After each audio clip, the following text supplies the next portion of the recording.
ठाकुर जी को ना जाने हमारा कौन सा गुण बढ़िया लग जाए। एक बार रामानुजाचार्य जी ने श्री जगन्नाथ भगवान के, जगन्नाथ जी कितने लोग गए हाथ ऊपर करो। वाह भैया जलंधर वासियों, यहीं रहते हो क्या आप लोग? अरे कभी कभी निकसे करो पंजाब ते बाहर। भाई कितने, बिल्कुल 4-5 लोगों ने उठाए बस। कब जाओगे? इसी साल जाओ, जितने उन्हें हाथ नहीं उठाए सब जगन्नाथपुरी होके आओ। भाई हर साल एक धाम तो जाया करो ठाकुर जी को प्रणाम करने। तो अब आप गए नहीं हो तो कैसे बताऊं। जगन्नाथ जी के पंडा पुजारी जो हैं वो बड़े अद्भुत ही हैं, अलग ही हैं, बिल्कुल पूरी दुनिया से अलग हैं हमारे जगन्नाथ जी के पंडा पुजारी। तो एक बार रामानुजाचार्य जी ने क्या किया, सारे पंडा पुजारियों को मंदिर से बाहर कर दिया। बोले आप लोग जो है अपनी मनमानी करते हो जगन्नाथ भगवान के साथ, हम वैदिक ब्राह्मणों के साथ जगन्नाथ जी की सेवा करेंगे।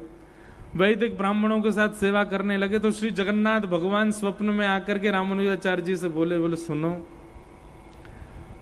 मुझे उन्हीं लोगों की सेवा बढ़िया लगती है। रामानुजाचार्य जी बोले आपने वेद निर्माण करवाए, आपने नियम निर्माण करवाए, ये सब ग्रंथों में शास्त्रों में इतने नियम लिखवाए आपने, उन नियमों से हम आपकी सेवा करें, वो आपको भा नहीं रही है? तो श्री जगन्नाथ भगवान कहते नहीं, ये सारे उड़िया भक्त मेरे सामने मटक मटक करके हरि बोल बोलते मुझे बहुत अच्छा लगता है, मुझे बहुत सुख लगता है। ये जब अपनी दोनों भुजा उठा करके और हरि बोल करके नाचते हैं तो मेरे को बहुत सुख मिलता है, मेरे को उन्हीं से सेवा करवानी है। तो ना जाने कहां किसकी कैसी सेवा ठाकुर जी को बढ़िया लग रही है। सदन कसाई वो तो मांस काट करके तराजू पे तोलता था और तराजू में एक तरफ भार की जगह शालिग्राम भगवान रखता था और उससे मांस तोलता था। एक बार एक संत ने देख लिया तो संत ने देख करके कहा राम राम राम राम, क्या करते हो तुम? शालिग्राम भगवान को भार बना करके तराजू तोलते हो, इनको हमको दो। सदन कसाई भक्त था, उसने कहा भगवान मुझे नहीं पता था कि ये भगवान है, आप ले जाओ। पंडित जी ले गए विद्वान और पंचामृत से स्नान करा करके चांदी के सिंहासन पर बिठा करके बढ़िया चंदन लगा के माला वाला पहना के आरती की। रात्रि जैसे सोए तो शालिग्राम भगवान स्वप्न में आ गए, रोने लगे। पुजारी जी बोले क्या हो गया भगवान, आपको सेवा बढ़िया नहीं लगी? वो नहीं, हमको उसके तराजू में लुढ़कने में मजा आता है, हमको वापस वहीं छोड़ आओ उसके पास। वो तराजू जब तोलता है वो उसमें जब हम इधर उधर लुढ़कते हैं तो हमको बहुत सुख मिलता है, हमको उसी के पास रहना है। तो ठाकुर जी को कहां क्या भा जाए ये ठाकुर जी जाने। लेकिन इसमें एक बात है, आप लोग प्रश्न करें तो महाराज जी फिर हम क्या करें? ठाकुर जी को तो कुछ भी भा जाता है। सदन कसाई तो मांस बेचता था, ठाकुर जी को वही भा गया। यहां पर सदन कसाई का मांस बेचना प्रधान नहीं है, वहां जगन्नाथपुरी में पंडा पुजारियों का हरिबोल बोल के मटकना वो नृत्य प्रधान नहीं है। सब जगह एक चीज की प्रधानता है, क्या? भोलापन, सीधापन, सहजता, सरलता, वो ठाकुर जी को ज्यादा प्रिय लगती है। आप जितने चतुर बनोगे ठाकुर जी उतने दूर रहेंगे, और आप जितने सहज, जितने भोरे, जितने सीधे रहोगे उतने ठाकुर जी को प्रिय लगोगे। अब भोला व्यक्ति तो कुछ भी कर सकता है, चतुर व्यक्ति को पता है कि क्या उचित है क्या अनुचित है, पर भोले व्यक्ति को थोड़ी पता होता है। कर्माबाई के भक्ति में क्या है? भोलापन। एक कथा में सुनाया करता हूं कि एक बार एक शिकारी कहीं जा रहा था तो जंगल में एक गुफा में एक संत बैठे थे, बैठ करके समाधि लगा के बैठे थे। शिकारी ने उनको देख लिया, उसको देख करके लगा कि मेरी मां कहती थी कहीं भी संत मिले तो संत के चरणों में कुछ प्रसाद भेंट करनी चाहिए। तो उसने क्या किया, एक हिरण को जाल में फंसाया और उस हिरण को लेकर के गया भेंट में संत के पास। संत के चरणों में जाकर के प्रणाम करके बोला जय हो गुरुदेव, आपके चरणों में मेरा प्रणाम। संत के नेत्र खोले, कहो बेटा। बोले आपके लिए उपहार लाया हूं हिरण का, बढ़िया इसको आप बनाइए, इसको बढ़िया इसका मांस पकाइए, आप भी भोग लगाना, मुझे भी दे देना।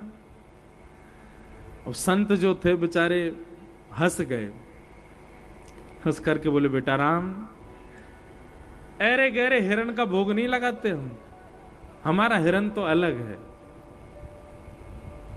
उसने कहा महाराज जी आप आज्ञा तो कीजिए, कैसा हिरण चाहिए? 12 सिंघा पकड़ करके लाऊं कि चितकबरा पकड़ करके लाऊं कि सांबर पकड़ करके लाऊं? कौन सा हिरण चाहिए बताइए, इस पूरे जंगल में मेरी सब जगह तक गति है। तो संत ने उसको सहज भाव से कहा लिखो हमको कैसा हिरण चाहिए। बोले बताइए। बोले बरहा पीड़म नटवर वपु कर्णयो कर्णकारम विभ्रदवासः कनक कपिसं वैजयन्तीं च मालां रंध्रान् वेणो अधर सुधया पूरयन् गोपवृन्दै वृंदारण्यम स्वपदरमणं प्राविशद गीत कीर्ति। सबसे पहला हम जिस हिरण का भोग लगाएंगे वो मोर मुकुट पहनता है।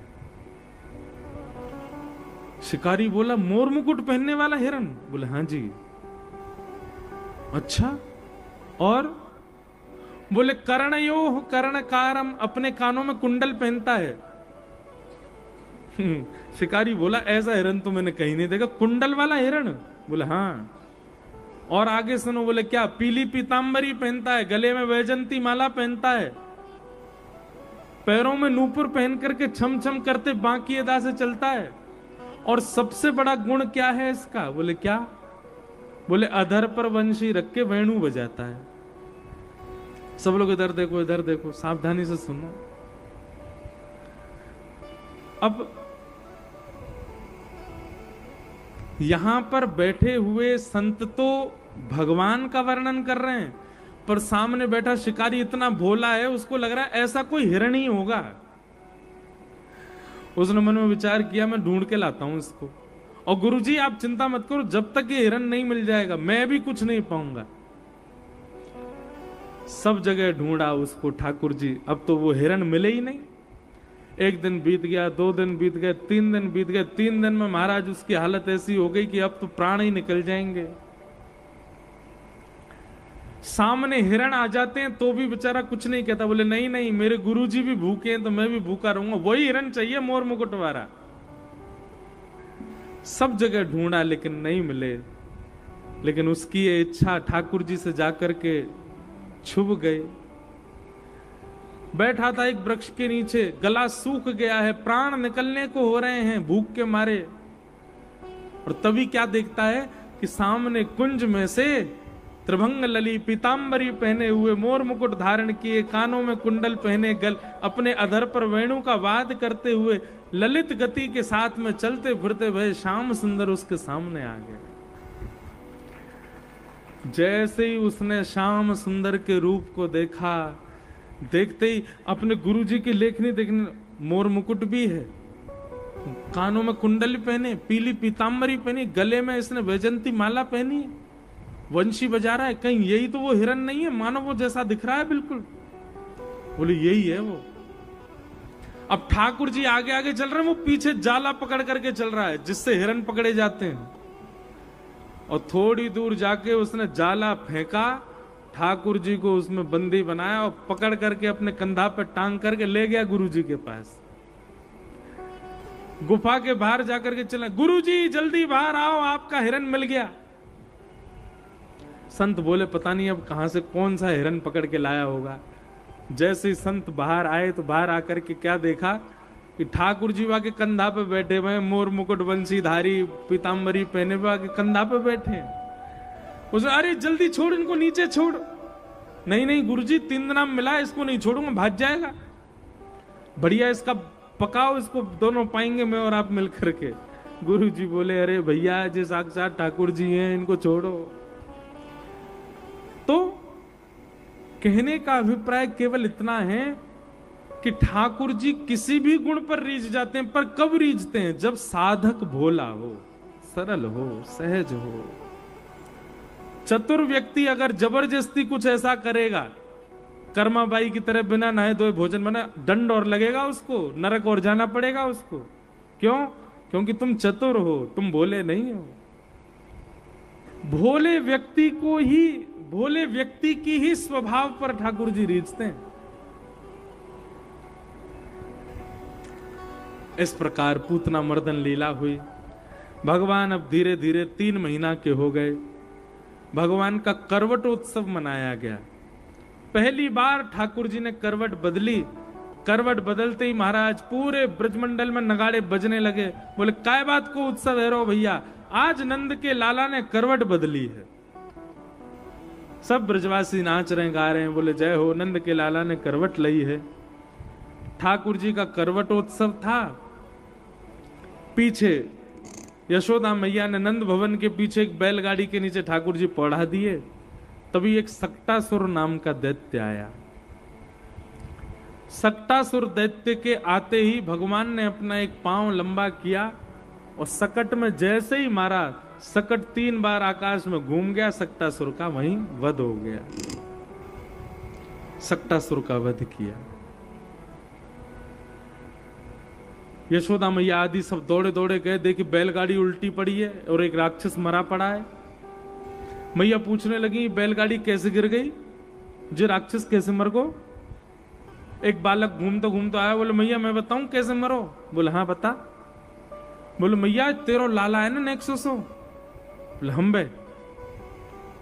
मैया जाने अपनो एक पाम उठायो और मैया पाम उठा के जाने इतनो लंबो कियो, इतनो लंबो कियो, इतनो लंबो कियो और ऐसा लंबो करके मैया यानी पीछे करके यूं मारी, सोई बैलगाड़ी आकाश में 3 बार घूम गई और बई के नीचे राक्षस आके मर गए।